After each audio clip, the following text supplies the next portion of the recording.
Section 22 of Frankenstein by Mary Shelley. Volume 3, Chapter 1. Day after day, week after week, passed away on my return to Geneva, and I could not collect the courage to recommence my work. I feared the vengeance of the disappointed fiend, yet I was unable to overcome my repugnance to the task which was enjoined me. I found that I could not compose a female without again devoting several months to profound study and laborious disquisition. I had heard of some discoveries having been made by an English philosopher, the knowledge of which was material to my success, and I sometimes thought of obtaining my father's consent to visit England for this purpose, but I clung to every pretence of delay, and could not resolve to interrupt my returning tranquillity. My health, which had hitherto declined, was now very much restored, and my spirits, when unchecked by the memory of my unhappy promise, rose proportionably. My father saw this change with pleasure, and he turned his thoughts towards the best method of eradicating the remains of my melancholy, which every now and then would return by fits, and with a devouring blackness overcast the approaching sunshine. At these moments I took refuge in the most perfect solitude. I passed whole days on the lake alone in a little boat, watching the clouds and listening to the rippling of the waves, silent and listless. But the fresh air and bright sun seldom failed to restore me to some degree of composure, and, on my return, I met the salutations of my friends with a readier smile and a more cheerful heart. It was after my return from one of these rambles that my father, calling me aside, thus addressed me. "I am happy to remark, my dear son, that you have resumed your former pleasures, and seem to be returning to yourself. And yet you are still unhappy, and still avoid our society.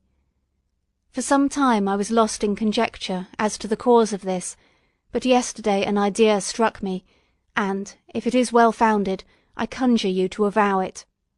Reserve on such a point would not only be useless, but draw down treble misery on us all." I trembled violently at this exordium, and my father continued, "I confess, my son, that I have always looked forward to your marriage with your cousin as the tie of our domestic comfort and the stay of my declining years. You were attached to each other from your earliest infancy, you studied together, and appeared in dispositions and tastes entirely suited to one another. But so blind is the experience of man, that what I conceived to be the best assistance to my plan may have entirely destroyed it. You, perhaps, regard her as your sister, without any wish that she might become your wife.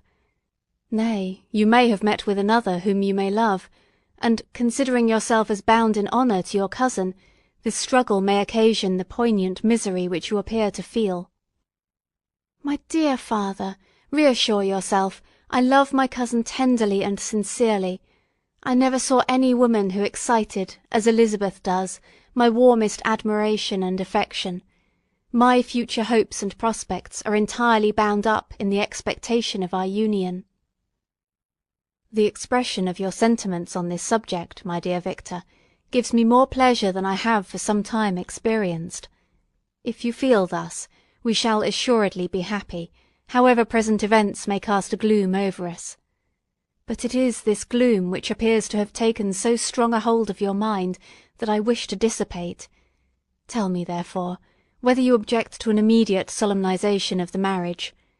We have been unfortunate, and recent events have drawn us from that everyday tranquillity befitting my years and infirmities. You are younger, yet I do not suppose, possessed as you are of a competent fortune, that an early marriage would at all interfere with any future plans of honour and utility that you may have formed. Do not suppose, however, that I wish to dictate happiness to you, or that a delay on your part would cause me any serious uneasiness. Interpret my words with candour, and answer me, I conjure you, with confidence and sincerity." I listened to my father in silence, and remained for some time incapable of offering any reply. I revolved rapidly in my mind a multitude of thoughts, and endeavoured to arrive at some conclusion. Alas! to me the idea of an immediate union with my cousin was one of horror and dismay.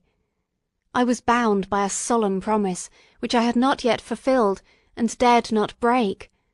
Or if I did, what manifold miseries might not impend over me and my devoted family! Could I enter into a festival with this deadly weight yet hanging around my neck and bowing me to the ground?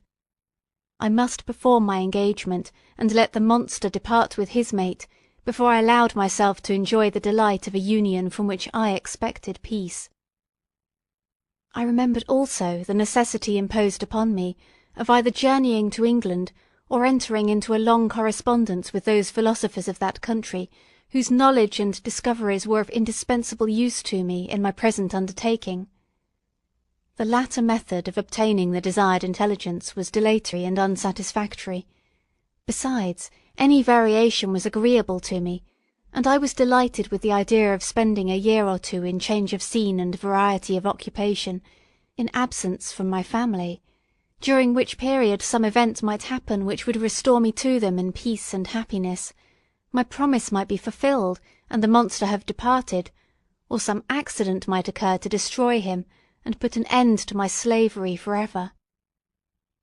These feelings dictated my answer to my father. I expressed a wish to visit England, but, concealing the true reasons of this request, I clothed my desires under the guise of wishing to travel and see the world, before I sat down for life within the walls of my native town. I urged my entreaty with earnestness, and my father was easily induced to comply, for a more indulgent and less dictatorial parent did not exist upon earth. Our plan was soon arranged. I should travel to Strasbourg, where Clerval would join me.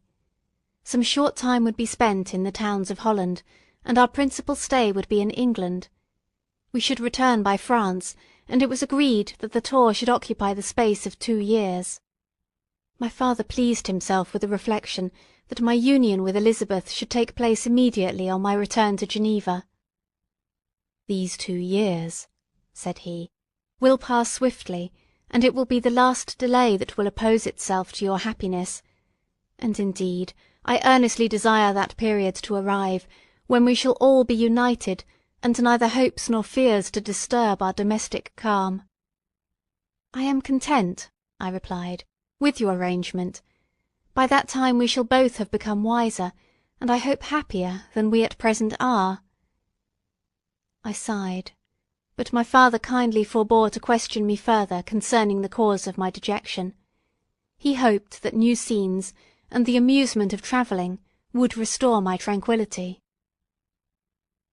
I now made arrangements for my journey, but one feeling haunted me, which filled me with fear and agitation. During my absence I should leave my friends unconscious of the existence of their enemy, and unprotected from his attacks, exasperated as he might be by my departure. But he had promised to follow me wherever I might go, and would he not accompany me to England? This imagination was dreadful in itself, but soothing, inasmuch as it supposed the safety of my friends. I was agonized with the idea of the possibility that the reverse of this might happen. But through the whole period during which I was the slave of my creature, I allowed myself to be governed by the impulses of the moment, and my present sensations strongly intimated that the fiend would follow me, and exempt my family from the danger of his machinations. It was in the latter end of August that I again quitted my native country, to pass 2 years of exile. Elizabeth approved of the reasons of my departure, and only regretted that she had not the same opportunities of enlarging her experience and cultivating her understanding. She wept, however, as she bade me farewell, and entreated me to return happy and tranquil. "We all," said she, "depend upon you, and if you are miserable, what must be our feelings?" I threw myself into the carriage that was to convey me away, hardly knowing whither I was going, and careless of what was passing around.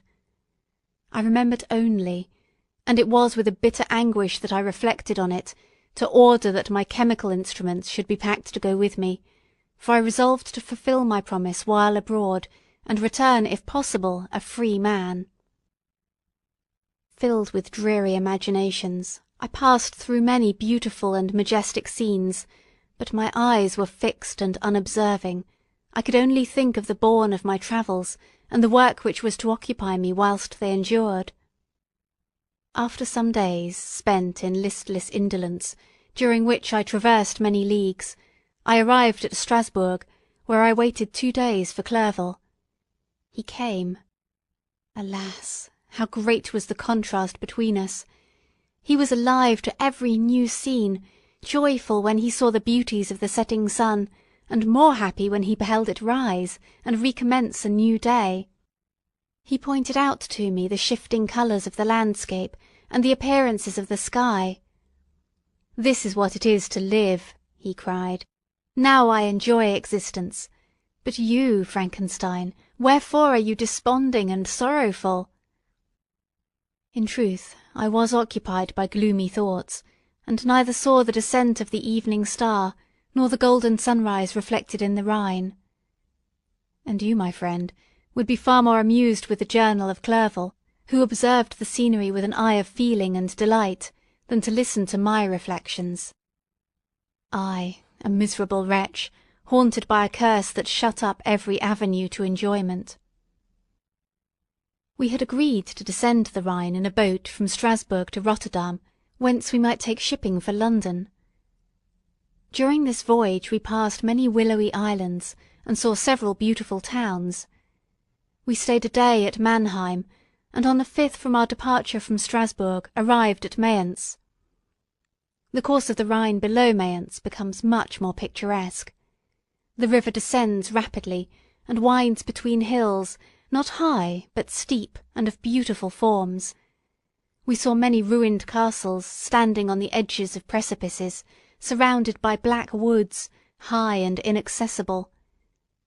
This part of the Rhine, indeed, presents a singularly variegated landscape. In one spot you view rugged hills, ruined castles overlooking tremendous precipices, with the dark Rhine rushing beneath, and on the sudden turn of a promontory, flourishing vineyards, with green sloping banks and a meandering river, and populous towns occupy the scene. We travelled at the time of the vintage, and heard the song of the labourers as we glided down the stream. Even I, depressed in mind, and my spirits continually agitated by gloomy feelings, even I was pleased. I lay at the bottom of the boat, and as I gazed on the cloudless blue sky, I seemed to drink in a tranquillity to which I had long been a stranger. And if these were my sensations, who can describe those of Henry? He felt as if he had been transported to fairyland, and enjoyed a happiness seldom tasted by man. "I have seen," he said, "the most beautiful scenes of my own country. I have visited the lakes of Lucerne and Uri, where the snowy mountains descend almost perpendicularly to the water, casting black and impenetrable shades, which would cause a gloomy and mournful appearance, were it not for the most verdant islands that relieve the eye by their gay appearance. I have seen this lake agitated by a tempest, when the wind tore up whirlwinds of water, and gave you an idea of what the waterspout must be on the great oceans, and the waves dash with fury the base of the mountain, where the priest and his mistress were overwhelmed by an avalanche, and where their dying voices are still said to be heard amid the pauses of the nightly wind. I have seen the mountains of La Valais and the Pays de Vaud, but this country, Victor, pleases me more than all those wonders. The mountains of Switzerland are more majestic and strange, but there is a charm in the banks of this divine river that I never before saw equalled. Look at that castle which overhangs yon precipice, and that also on the island, almost concealed amongst the foliage of those lovely trees, and now that group of labourers coming home from among their vines, and that village half hid in the recess of the mountain. Oh, surely, the spirit that inhabits and guards this place has a soul more in harmony with man than those who pile a glacier, or retire to the inaccessible peaks of the mountains of our own country.